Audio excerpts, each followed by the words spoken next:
हाँ, प्यारे बच्चों, आज अपन संस्कृत में चतुर्दश पाठ यानी 14 पाठ पढ़ेंगे। इसमें पितृभक्त श्रवण कुमार।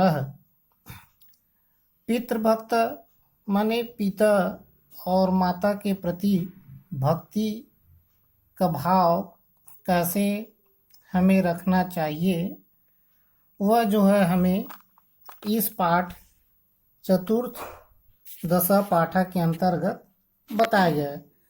तो ध्यान देंगे, इसमें हम लोगों को वही शिक्षा प्रदान प्राप्त होता है जिसके अंतर्गत हम एक पुत्र को अपने माता पिता के प्रति कैसे सेवा भाव होनी चाहिए और रखनी चाहिए, यह जो है हमको इस 14 पाठ में संस्कृत के माध्यम से बताया गया है। तो पितृ भक्त श्रवण कुमार है, तो माता पिता के प्रति श्रद्धा और भक्ति रखने वाले जिसके पुत्र का नाम था श्रवण कुमार। एक समय की बात है, इसमें एक कहानी बताया गया है। कहानी के माध्यम से हम लोगों को प्रेरित करता है, तो ध्यान देंगे आप लोग। श्रवण कुमार एक पिता का आज्ञाकारी बालक था। वह हमेशा माता पिता की सेवा करता था। उनके पिता नेत्रहीन अंधे थे। एक बार उसके माता पिता ने कहा, पुत्र बेटा, हमारी तीर्थ यात्रा करने की इच्छा है। श्रवण कुमार पिता की आज्ञा का पालन करने के लिए एक कांवर में अपने माता पिता को बैठाकर और उन दोनों को अपने कंधे पर धारण करके रखकर तीर्थ यात्रा को चल दिया गया। रास्ते में उसके पिता को प्यास लगती है। उसमें यही कहानी जो है हम लोगों को इस पाठ में बताया गया। तो बच्चों ध्यान देंगे, पुराने समय में हम लोगों का जो वर्तमान में जो गाड़ी है वैसी साधन नहीं हुआ करते थे। तो गांव में देखना कांवार जिसमें पानी वानी लोग किसान लोग लाते हैं, या फिर कुछ काम के लिए कंधे मतलब ये भुजा होता है हमारे जो हाथ की राइट और लेफ्ट दोनों साइड की, जो सिर के नीचे और अपने हाथ की जो ऊपर वाला हिस्सा होता है भुजा के में रख कर उसको कंधे कहते हैं। उसमें जो है कांवर बांस की लकड़ी होती है और उसमें दोनों साइड रस्सी बनाकर उसमें जो है कुछ सामान रख कर ये करते हैं। वैसे जो है ये श्रवण कुमार जो है अपने माता पिता को एक एक तरफ बैठाकर पैदल यात्रा जो है तीर्थ यात्रा घुमाने के लिए ले जाता है। उसमें यही कहानी हम लोगों को बताया गया। फिर उनके माता पिता जो है अपने पुत्र की जो है आज्ञा का पालन करने के लिए जो है उसको जो है कंधे पर ले जाकर तीर्थ यात्रा ले जाते रहते हैं। तो उसकी माता पिता को प्यास लगती है, तो कहते हैं, पुत्र हमको प्यास बुझाना है, तो हम लोगों को पानी पीना है।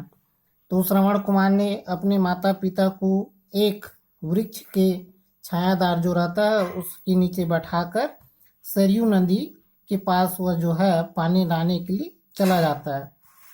तुम्बी को नदी के जल में डुबाने लगा। तुम्बी का मतलब यह होता है, आप लोग ध्यान देना, जो हमारा लौकी बोलते हैं ना, तुमा जो गांव में फला रहता है, उसको जो है सूखने के पश्चात लोग है उसको अपनी जो है औजारों के माध्यम से बहुत सुंदर बनाते हैं। देव जैसे आजकल थर्मस है, बॉटल है, पानी वैसे रखते हैं ना, तो पहले के लोग जो है उस तुम्बा को खोल कर ऐसे किनारे को छेद करके उसकी जो है सफाई करके बनाया जाता है, उसको तुम्बी बोला जाता है। वह रखे रहते थे और उसी को श्रवण कुमार जो है ये सरयू नदी के तट पर जाकर उसमें जो है पानी भरते हैं। तो आप लोग देखना, जब पानी में जब हम लोग उस कोई भी प्रकार की बाटल या तुम्बी को डुबाते हैं तो उसमें गड़गड़ गड़गड़ की आवाज आता है, जैसे देखना ऐसे पानी में डुबाते हैं तो गुड़गुड़ गुड़गुड़ आता है। वैसे ठीक उसी प्रकार से श्रवण कुमार जो है सरयू नदी में अपनी तुम्बी को डुबाता है। तो जैसे ही डुबाता है तो उसमें गड़गड़ गड़गड़ की आवाज आता है।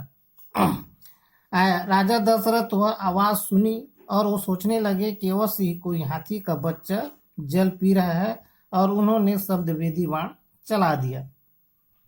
तो उस समय जो है राजा दशरथ जो है शिकार करने के लिए जाते थे, और शिकार के लिए वह जो है उसी सरयू नदी के आसपास छिपे हुए थे जंगल में।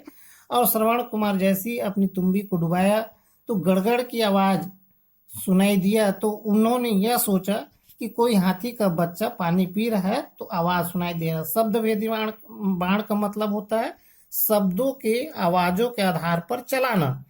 तो राजा दशरथ को जो थे ये शब्द वेदी बाण चलाने में निपुण थे। तो जैसे ही राजा दशरथ ने बाण चलाया शब्द वेदी बाण, जो तो श्रवण की जो है छाती में जाकर लग जाता है। लगने के पश्चात जैसे हम लोग देखते हैं पशु है मानव है, उसकी आवाज जो है अंतर रहता है। जैसे ही बाण लगता है आहाज से श्रवण कुमार ने आवाज किया, उसे सुनकर दशरथ उसके पास दौड़, तो वहां बाण से घायल श्रवण कुमार को देखकर शोक मग्न हो गया।